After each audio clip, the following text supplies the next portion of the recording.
No escuro de uma noite sobre o Mar Vermelho, um piloto luta para controlar seu avião de passageiros.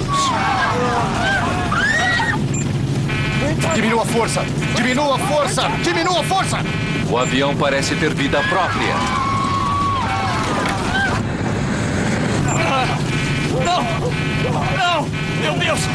Ah! Tem alguma coisa errada com o avião! Ouvi um grito, um barulho, mas depois não ouvi mais nada.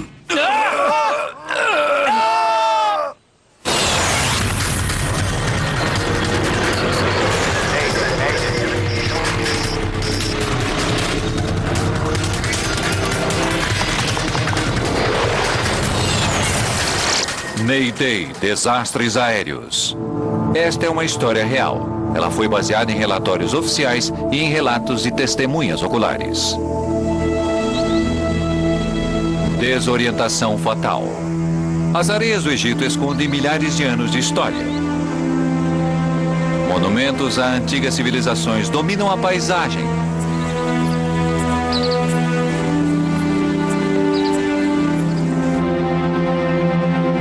Mas para os europeus que adoram o sol, o Egito também é um destino de férias, onde a areia mais importante fica na praia.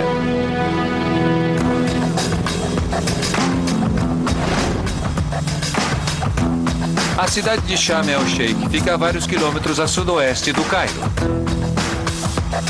Situada às margens do Mar Vermelho, ela é um destino natural para as pessoas que procuram um pouco de descanso. Sharm el-Sheikh é bem popular entre os europeus.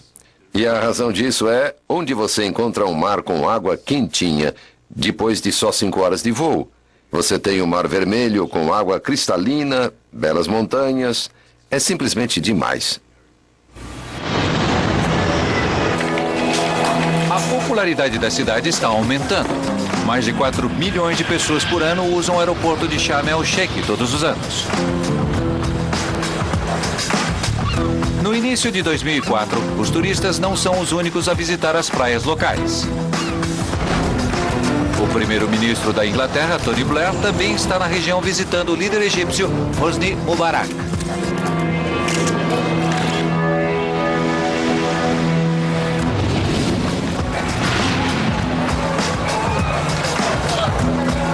Depois das 2 da manhã do dia 3 de janeiro, muitos turistas ainda estão na cidade.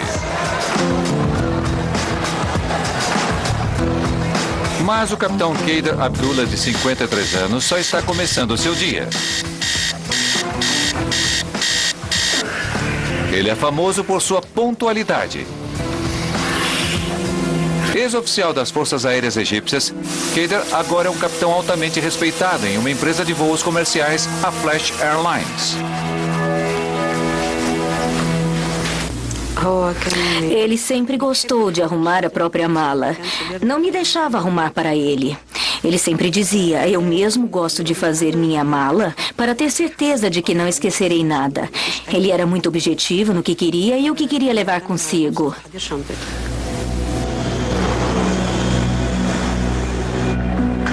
O capitão Keider se encontra com seu copiloto, Amiral Shafi, de 25 anos de idade. Eles saíram do aeroporto de Sharm el-Sheikh rumo a Paris. Bom dia. Bom dia, senhor. Al-Shafi é tão jovem que poderia ser filho do capitão. Os voos que saem muito cedo não são para todos. Pascal Mercier e sua família deveriam estar nesse voo, mas mudaram os planos. Eu tinha uma reserva na Flash Airlines. Quando a minha agência de viagens me disse que teriam de me acordar naquele horário e que teríamos de fazer uma conexão no Cairo, eu disse que aquilo era ridículo. Minha filha tinha 2 anos e meus outros 2 filhos tinham 6 e 8. Então, eu não queria ficar mudando de avião. Não tinha cabimento. Mas para os outros turistas, as passagens mais baratas que a Flash oferece fazem valer a pena o transtorno de levantar cedo. France Tullier pôde trazer a família toda ao Egito. Eles precisavam de umas férias.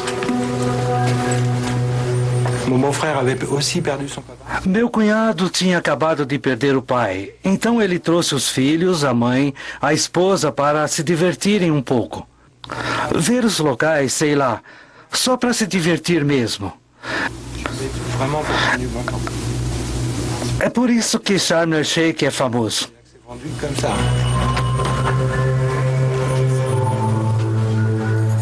Fátima Hijaj também está voltando para Paris depois de suas férias em Sharm. A mãe de 5 filhos está viajando sozinha. Antes da decolagem, ela liga para seu sobrinho na França.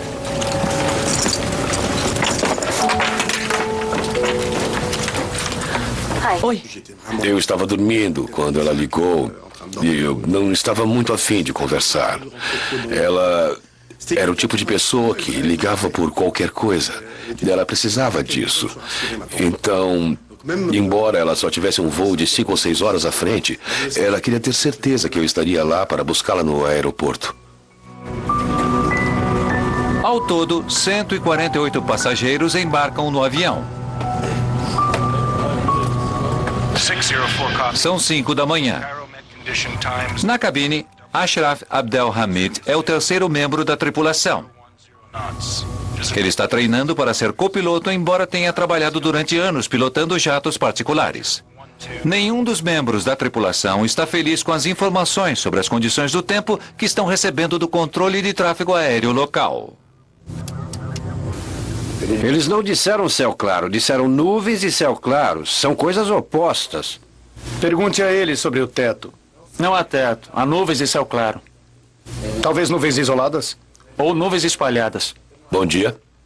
O capitão também está contrariado pelo fato de um dos instrumentos não estar funcionando.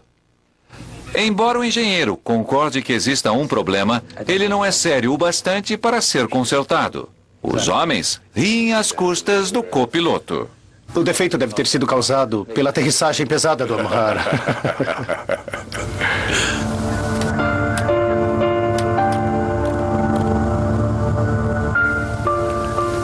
Bom dia, senhoras e senhores. Em nome do capitão Kader e da tripulação, nós lhe damos as boas-vindas a bordo do jato 737-300 da Flash Airlines.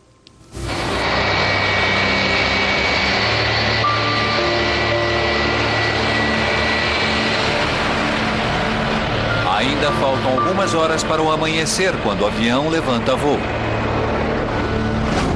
O voo da Flash Airlines sobrevoará o Mar Vermelho antes de ir para o Cairo.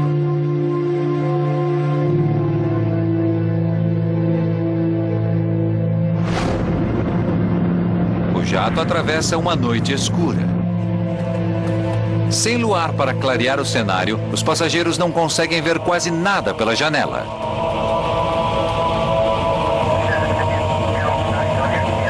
Na cabine, uma simples curva acima do Mar Vermelho está se tornando algo bizarro. Viram o que esse avião fez? O capitão Kader não gosta da maneira como o avião está se comportando.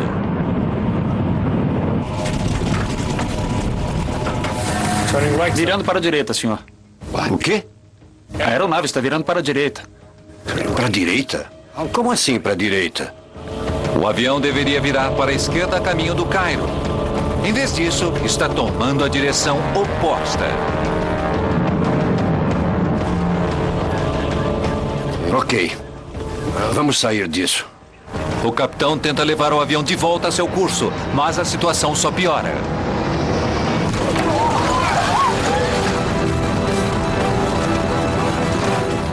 Estamos tombando. Sabendo que está com problemas, o capitão diz ao copiloto para acionar o piloto automático. Piloto automático! Piloto automático! Mas não funciona. O piloto automático não responde.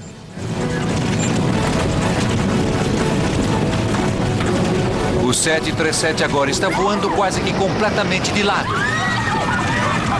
Tem alguma coisa errada com o avião? O avião ganha velocidade e gira em espiral em direção ao Mar Vermelho. Poucos minutos após a decolagem, o avião está fora de controle. Mergulhando em direção ao mar, ele está viajando a mais de 700 km por hora. Todos a bordo estão ficando sem tempo. Um avião de passageiros com famílias francesas a bordo está mergulhando em direção ao Mar Vermelho. Depois de voar quase que de cabeça para baixo, a tripulação finalmente está começando a deixar seu avião sob controle. Não! Não! Meu Deus!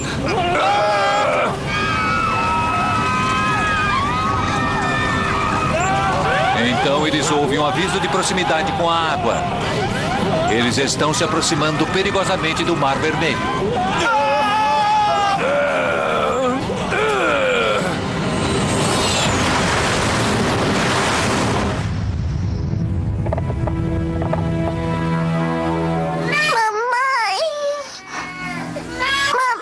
Pascal Mercier e sua família estão hospedados em um hotel na praia. Minha filha acordou de repente gritando pra valer, como se alguma coisa tivesse acontecido. Eu não ouvi o acidente, mas talvez ela ouviu. Calma, querida. Está tudo bem. Calma. É pouco antes das 5 da manhã, minutos depois da decolagem do avião. Ele desapareceu das telas dos radares.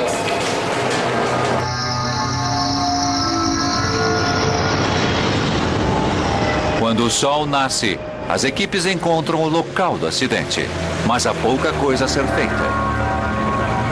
O avião se despedaçou no impacto.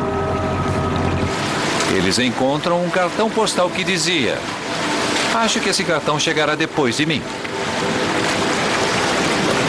Destroços lotam a superfície do Mar Vermelho, mas a maior parte do avião está sob as ondas. Não há sobreviventes. Todas as 148 pessoas a bordo do avião estão mortas. O voo 604 deveria aterrissar no aeroporto Charles de Gaulle, em Paris, de manhã. Enquanto as famílias e amigos esperam, os oficiais listam o avião como atrasado e devagar vão dando a notícia sobre o acidente. Eles me perguntaram se eu estava esperando alguém de Sharm el-Sheikh. Eu disse que sim. Aí eles me disseram: "O senhor poderia nos acompanhar? Vamos levá-lo ao hotel e lá lhe explicaremos tudo." Foi muito estranho porque fomos recebidos no hotel e passamos por pessoas que estavam saindo dali felizes, porque tinham ido lá atrás da mesma informação que nós. Mas suas famílias não estavam na lista. Eles vieram com um papel nas mãos. Aqui, sim, senhora Rijad Fátima. Sentimos muito que tenha que saber desta forma, mas ela está morta. Mais tarde, em sua secretária eletrônica, Mohamed Rijad ouve a mensagem de Fátima mandada durante o voo. Eu ouvi um grito, um barulho, e depois disso eu não ouvi mais nada. A esposa do capitão Keider fica sabendo do acidente através de seu filho.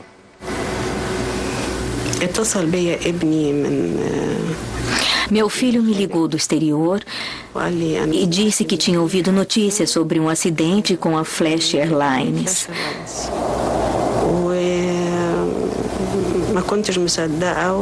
Por uns minutos eu não acreditei até que aquilo se tornou realidade.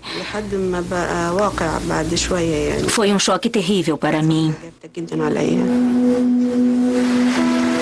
Nos hotéis, os funcionários verificam os quartos vazios daqueles que partiram no voo 604. Mas um deles ainda estava ocupado. Sr. Merrier. O rapaz do hotel, ele começou a chorar. Ele estava realmente em choque em nos ver ali. Achou que estávamos no voo com as outras pessoas. Eles estão aqui? No meu hotel, 82 pessoas estavam naquele voo. 82 pessoas. Foi realmente muito estranho para nós. Realmente estranho. Mas tivemos muita sorte.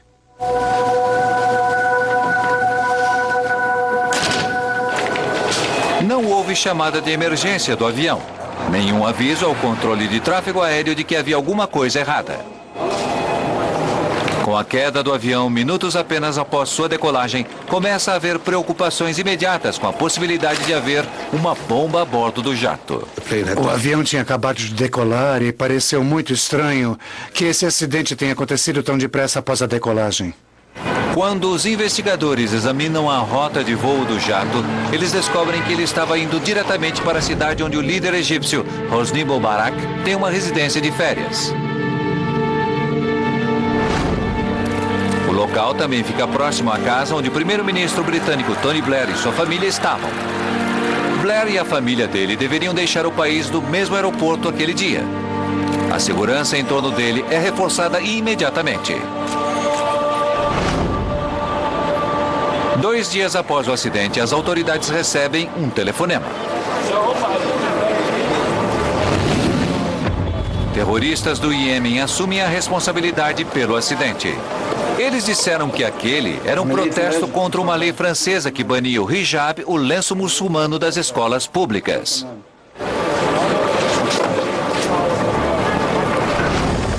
Mas apesar do telefonema e dos boatos em torno do Egito, os investigadores rapidamente descartam o terrorismo. Se você tem destroços distribuídos em uma área muito grande, isso significa que o avião desintegrou no ar devido a uma explosão. Se fosse o caso, os destroços estariam espalhados em uma área bem maior. Nesse caso, havia pouquíssimos pedaços localizados em uma área muito pequena. Então, isso indica que o avião estava intacto e caiu na água intacto. Se não foi terrorismo, então o que fez o avião despencar do céu tão depressa? Os investigadores enfrentam um enorme desafio. O avião estava no fundo do Mar Vermelho. Os mergulhadores terão que enfrentar os tubarões que foram atraídos para o local por causa dos corpos. As equipes de resgate encontram poucos corpos intactos. A aeronave, a maioria dos passageiros e a tripulação estão agora a 1.000 metros da superfície, no fundo do Mar Vermelho. A primeira tarefa dos investigadores é encontrar o gravador de dados de voo da aeronave e o gravador de voz da cabine, as caixas pretas. Se elas sobreviveram ao acidente, elas estão agora no leito marinho. Mas essa parte do Mar Vermelho nunca foi mapeada. Com tantos turistas franceses envolvidos, o governo francês oferece a ajuda necessária. A França respondeu imediatamente, mandando um barco equipado especialmente com robô para as buscas no fundo do mar. Mas os destroços estão muito no fundo. O robô que o barco francês tem não resistirá à enorme pressão no fundo do mar. Os investigadores precisam desesperadamente de outro submarino, mas eles estão ficando sem tempo.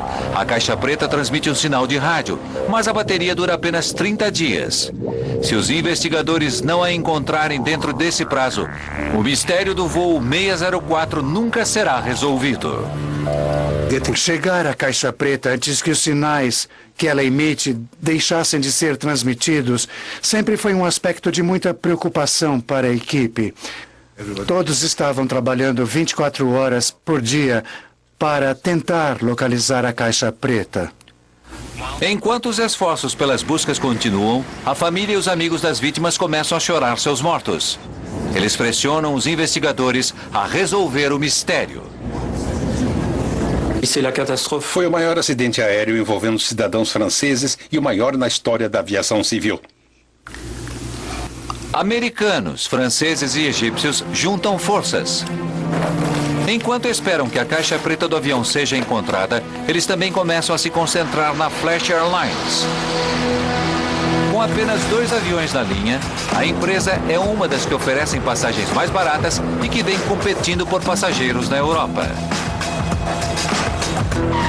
Em menos de 10 anos, houve uma rápida expansão no orçamento para as empresas aéreas nessa parte do mundo. Oferecendo serviços baratos e simples, eles lutaram por uma fatia no mercado.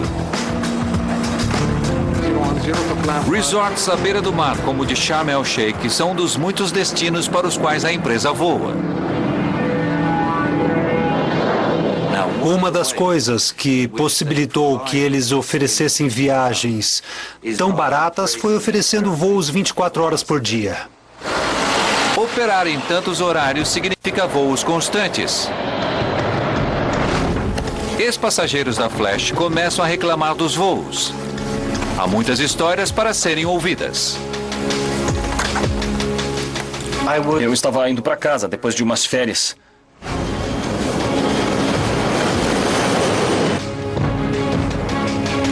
Um ano antes do acidente, quando voava de Sharm el-Sheikh para Bolonha, um passageiro lembra de ter visto chamas saindo do jato da Flash Airlines.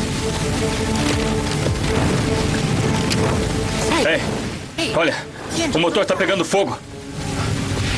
Olha aqui. Viu? A aeronave em chamas é forçada a fazer um pouso de emergência.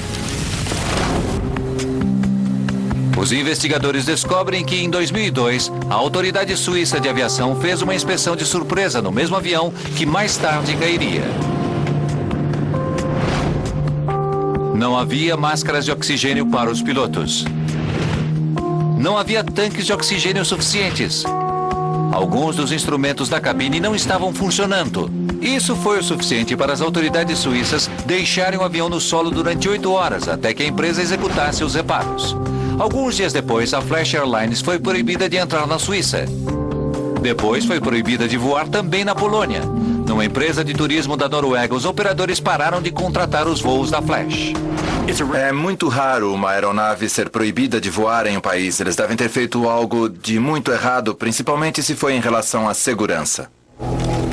Com as crescentes reclamações sobre a segurança nos registros da Flash Airlines, os investigadores começam a analisar os documentos da empresa. Eles descobrem que nunca foi feita nenhuma cópia dos registros mais recentes de manutenção do avião que caiu. As únicas cópias desapareceram com o avião. A falta de cópias do diário técnico e o fato de todos esses documentos originais estarem a bordo, é claro que representa uma violação. E a aviação civil tem um estatuto muito rígido, onde proíbe esse tipo de coisa. As autoridades francesas concordam que há questões sérias relacionadas à Flash. Eles agora proíbem a empresa de voar na França. Embora haja preocupações referentes ao estado dos aviões da empresa, isso não acontece quando se trata da tripulação do voo 604. O capitão Kader era considerado não apenas um as nos céus, mas também um herói nacional devido ao seu desempenho na guerra de Yom Kippur. Durante sua carreira, ele não apenas pilotou caças, mas também uma variedade de grandes aviões de carga. Ele tinha mais de 7.000 horas de experiência de voo, assim como 2.000 horas como instrutor de voo. Todas as evidências mostram que o capitão Kader era um piloto modelo.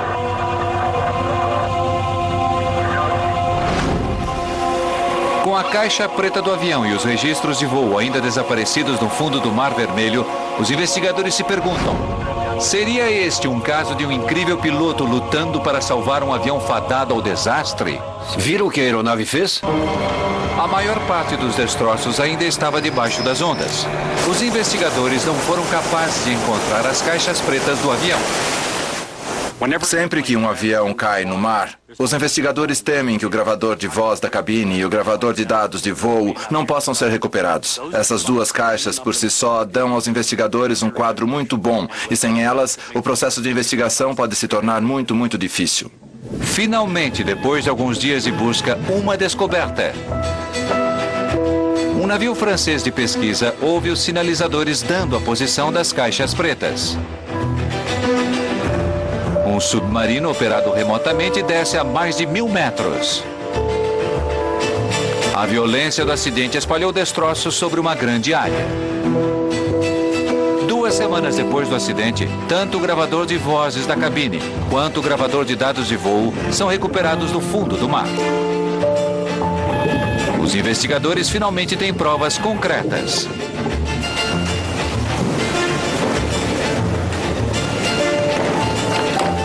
As equipes egípcias, francesas e americanas examinam os aparelhos no Cairo. Depois que as duas caixas pretas são encontradas, os esforços de salvamento ficam mais concentrados. Fora pequenos pedaços, o resto do avião está fundo demais para ser recuperado.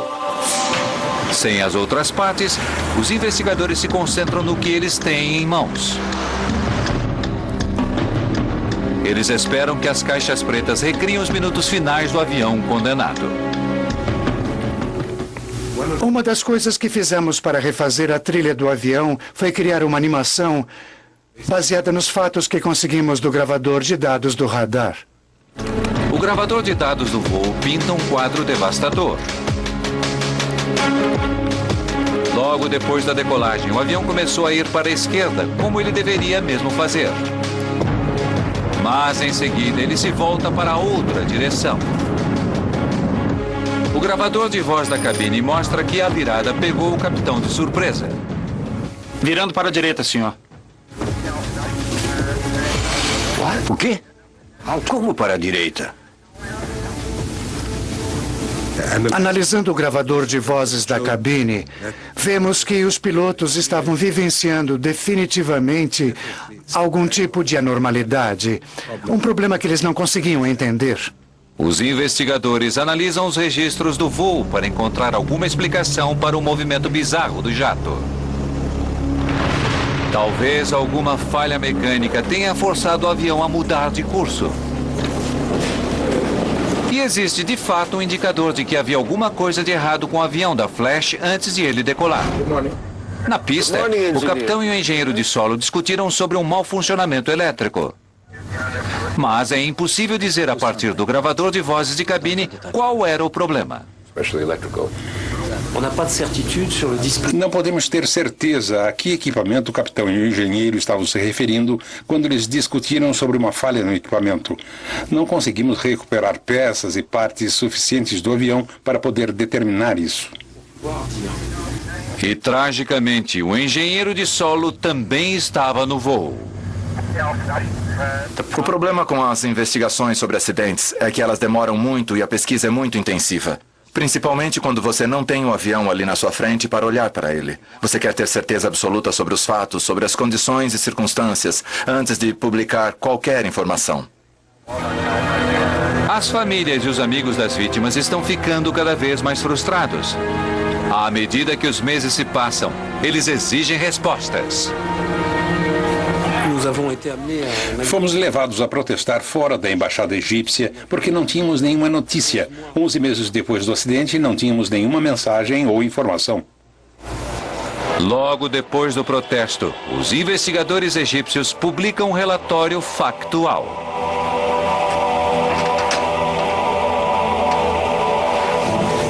Ele tem todas as informações contidas nas caixas pretas, mas o relatório não chega a nenhuma conclusão sobre o jato acidentado.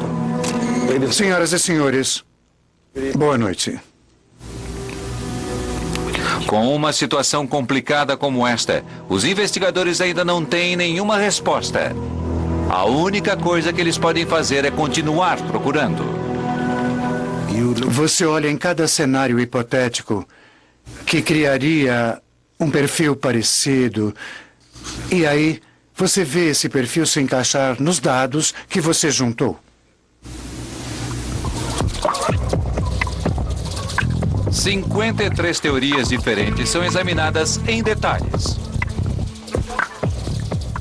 Durante o processo de analisar todos os cenários hipotéticos, começamos a eliminar aqueles que não se encaixavam aos dados.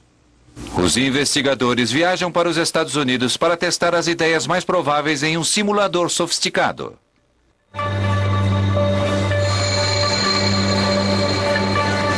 Se conseguirem forçar o simulador a repetir os movimentos do jato da Flash, eles poderão descobrir por que o avião caiu. Os resultados são levados para o Cairo. Só há 4 falhas mecânicas que podem ter produzido a rota de voo do jato condenado. Os investigadores acreditam que a chave para o acidente é descobrir por que o avião começou a mudar de curso. Esses 4 cenários estavam todos relacionados com o que poderia fazer um avião ficar fora do controle. Então determinamos que essas eram as causas que não poderiam ser descartadas. 2 dos cenários envolviam os spoilers da asa direita do avião. Os spoilers são estruturas que sobressaem na superfície da asa, retardando a velocidade da aeronave. Produzindo uma resistência ou atrapalhando o fluxo de ar, eles diminuem a velocidade do avião. Se o manche ou os cabos que conectam ao spoiler emperrarem, isso poderá forçar o avião a mudar de curso. O problema com os spoilers é uma das explicações possíveis, mas não há prova física disso. E mesmo havendo problemas com a manutenção dos aviões da Flash, nenhum deles dizia respeito aos spoilers dos jatos. A equipe procura outra explicação. Outra causa possível do acidente seria o ailerão da aeronave. Essa parte da asa do avião controla o ângulo para o qual o avião vira. Um mau funcionamento no ailerão poderia ter feito o avião tombar para a direita. Mas se a equipe não tivesse conseguido controlar o problema, o avião teria entrado em uma espiral em direção ao mar. Embora um problema no ailerão possa ter criado uma rota como a vista pela equipe durante o acidente, não há provas físicas para sustentar essa teoria. Além disso, esse problema poderia ter sido controlado pelos pilotos. Tudo que eles tinham que fazer era ser mais fortes, usando mais força para mover o manche em uma direção oposta. Estamos tombando. Quando ouvem o gravador de voz da cabine, os investigadores ficam intrigados por causa da discussão constante sobre o piloto automático do avião. O capitão pediu para que o piloto automático fosse ligado, mas ele não surtiu efeito e o avião começou a mergulhar em direção ao mar. Antes, ainda na gravação das conversas na cabine, os investigadores descobrem outra mudança curiosa. O capitão Kader começou a volta inicial sobre o Mar Vermelho manualmente, mas decidiu deixar o piloto automático assumir. Piloto automático. O gravador de dados do voo mostra que o piloto automático de fato estava ligado quando o avião subiu. Ainda não. Mas então o capitão parece mudar de ideia.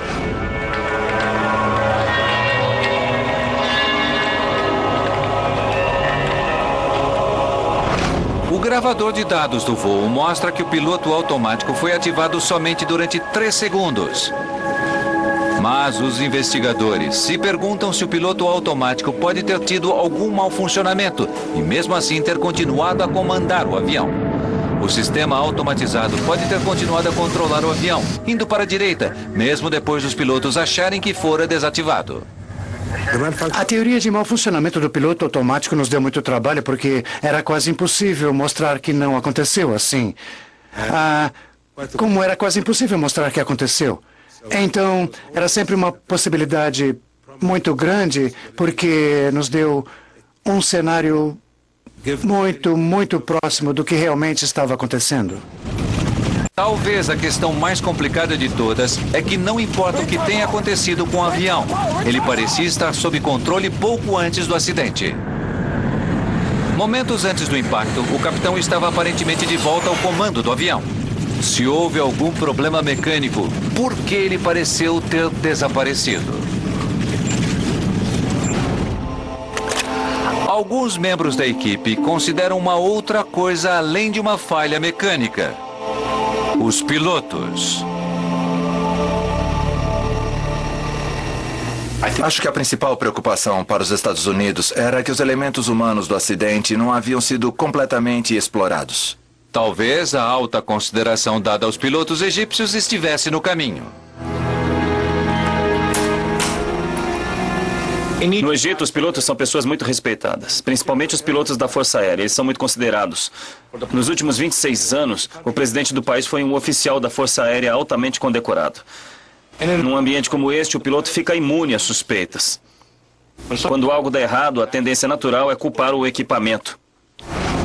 E nesse voo, o piloto era um herói com milhares de horas em experiência de voo. Estudando mais uma vez os registros de dados de voo, os investigadores descobrem algo peculiar. Mesmo antes da bizarra curva do avião para a direita, 3 coisas parecem ter acontecido ao mesmo tempo.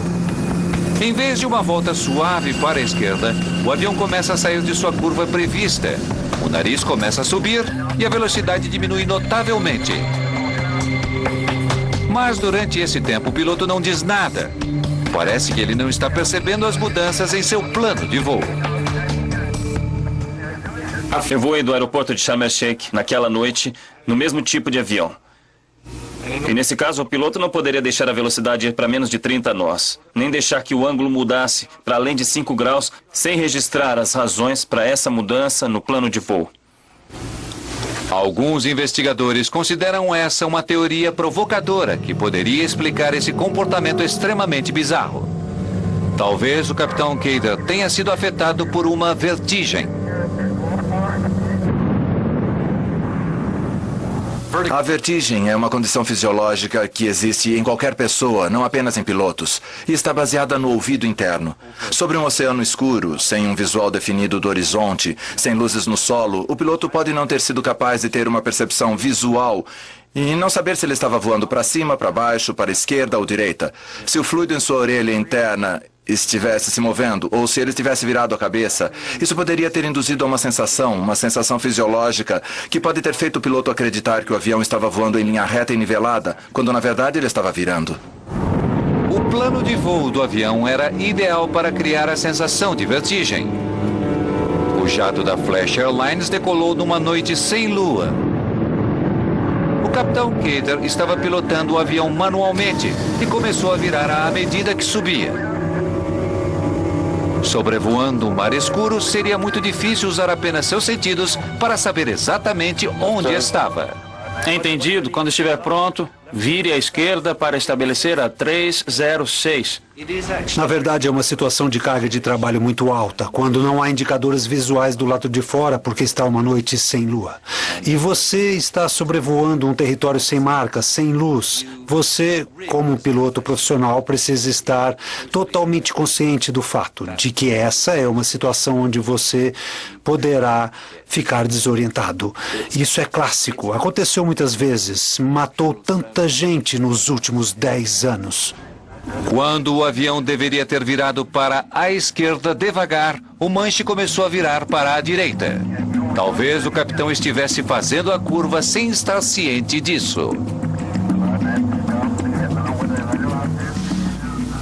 Quando se estuda os movimentos das superfícies de controle da aeronave, percebe-se que parecia que alguma coisa estava guiando o capitão Kader para a direita. Pode ter sido um falso horizonte ou algo que ele viu do lado de fora da janela. Viram o que a aeronave fez? Ou talvez ele acreditasse que estivesse, na verdade, corrigindo um problema com o avião. Ele acha que conseguiu trazer o avião para a rota certa e, de repente, nesse momento, ele recebe outra informação. Virando para a direita, senhor. O quê? A aeronave está virando para a direita. A informação contraditória aumenta a confusão do piloto. Ele acredita que está resolvendo um problema, quando seus problemas só haviam começado. Nesse exemplo em particular, você não está só tentando pilotar o avião e entender o que está acontecendo, mas está fazendo uma ginástica mental porque suas expectativas estão sendo contrariadas. Enquanto isso, você tem o copiloto que lhe diz algo totalmente diferente. A aeronave está virando para a direita. Os investigadores egípcios concordam que o capitão Kader deve ter sofrido algum tipo de desorientação durante o voo. Mas eles não acreditam que esse tenha sido o único problema enfrentado pela tripulação. Eu não tenho uma indicação muito clara de que tenha sido desorientação, mas se foi o caso, é possível ter havido uma recuperação dessa desorientação. O tempo para descobrir o problema e tomar as ações corretivas necessárias foi maior que o tempo que sobrou antes do impacto. Não importa o papel que a desorientação tenha tido no acidente, os investigadores estão prestes a descobrir que a tripulação não estava treinada para lidar com ela. Voltaremos a seguir com Desastres Aéreos no Nat Geo. No Nat Geo. Há 3 3 anos, um avião egípcio da Flash Airlines caiu no Mar Vermelho, matando 148 pessoas. Os investigadores que estão tentando entender por que o avião caiu enfrentam imensos desafios. A maioria dos destroços ainda está debaixo d'água. Mas, analisando cuidadosamente as caixas pretas do avião, os investigadores acreditam que a desorientação tenha tido uma parcela de culpa no acidente. A noite escura e um mar invisível fizeram o piloto ficar confuso sobre o que estava acontecendo. Mas problemas mecânicos também podem ter acometido o avião. À medida que continuam tentando resolver o mistério, os investigadores fazem uma incrível descoberta. Os funcionários da Flash Airlines revelam que não deram aos pilotos um treinamento adequado, embora essa fosse uma exigência da empresa. Esse treinamento poderia ter ajudado a tripulação a lidar com aquela terrível situação. O gerenciamento de recursos da tripulação é um programa onde os pilotos são treinados a trabalhar juntos em vez de individualmente. Se os pilotos do voo 604 da Flash Airlines tivessem recebido um treinamento formal, o resultado desse voo teria sido bastante diferente. Os investigadores americanos acreditam que o copiloto, mais novo que o piloto, deve ter percebido antes do capitão que o avião estava com problemas, mas falhou em oferecer sugestões para seu colega muito mais experiente. O quê? A aeronave está virando para a direita. Ele também não tentou controlar o avião. Certo.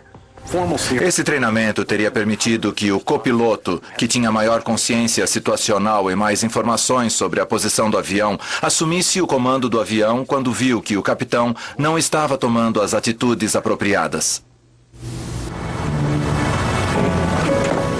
Uma conversa anterior na cabine, antes da decolagem, pode revelar por que o copiloto estava relutante em desafiar o capitão. Ontem, estávamos fazendo uma aproximação e o sol estava quase se pondo. Eu mal podia ver a pista e ele já estava dizendo, estou vendo a pista. Imagina só. É a idade dele, senhor. Esse comentário pode não ter tido a intenção de ser um insulto, mas pode ter reforçado a sensação do primeiro oficial de que ele era o aluno e o capitão era o professor. Eu nem conseguia levantar os olhos e ele dizendo, estou vendo a pista. Que pista? Isso vai servir como um feedback negativo. O jovem copiloto hesita em assumir. Ele não quer errar outra vez. Ele não quer perder o respeito de um general da Força Aérea.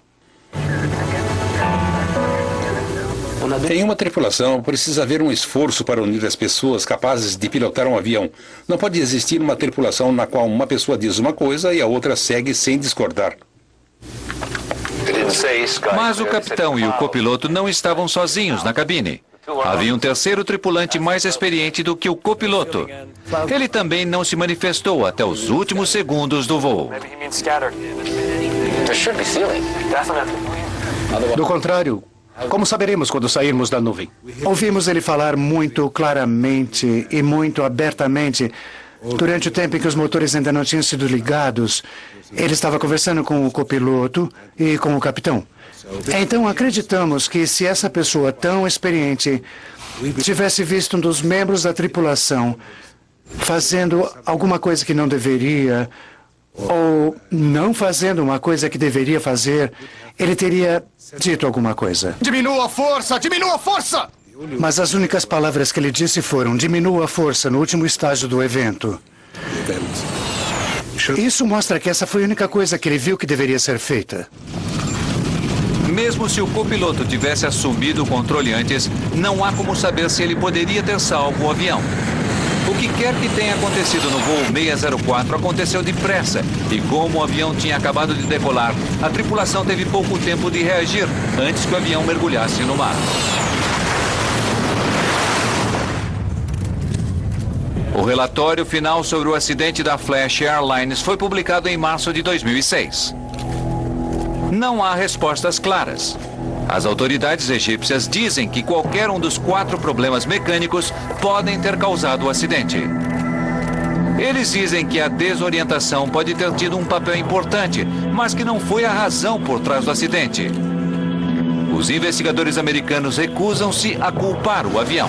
Em vez disso, eles dizem que o problema está na companhia aérea, que não treinou suficientemente sua tripulação. Os pilotos respondem com base em suas habilidades e conhecimento, coisas que ele adquirem no treinamento. Se o treinamento foi deficiente, então é responsabilidade da empresa. 2 meses após o acidente, a Flash Airlines decretou falência. E como resultado da tragédia do voo 604, novas regras foram estabelecidas para garantir que no futuro, qualquer violação na segurança das aeronaves fosse julgada com mais severidade. O acidente da Flash Airlines deu o ímpeto político final a um movimento para se criar uma lista negra europeia, onde, se um Estado banir uma companhia, então todos os outros países europeus automaticamente deverão banir essa companhia também.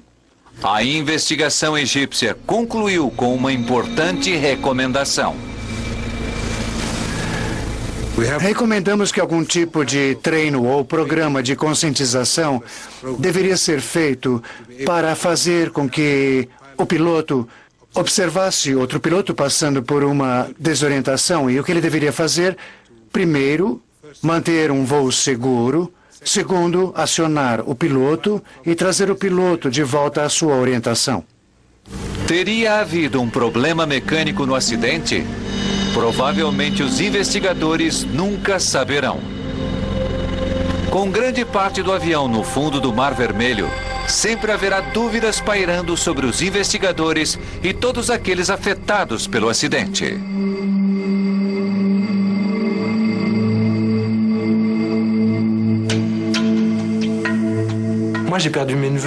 Eu perdi meus sobrinhos e sobrinha. Eles eram crianças. Que futuro eles teriam tido? Como podemos pôr um preço nisso, nessa perda?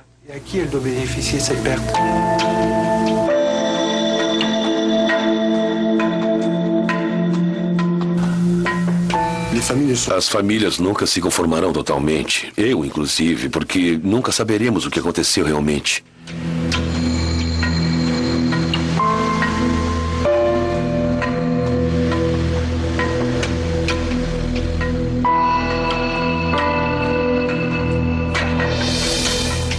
Versão brasileira Centauro.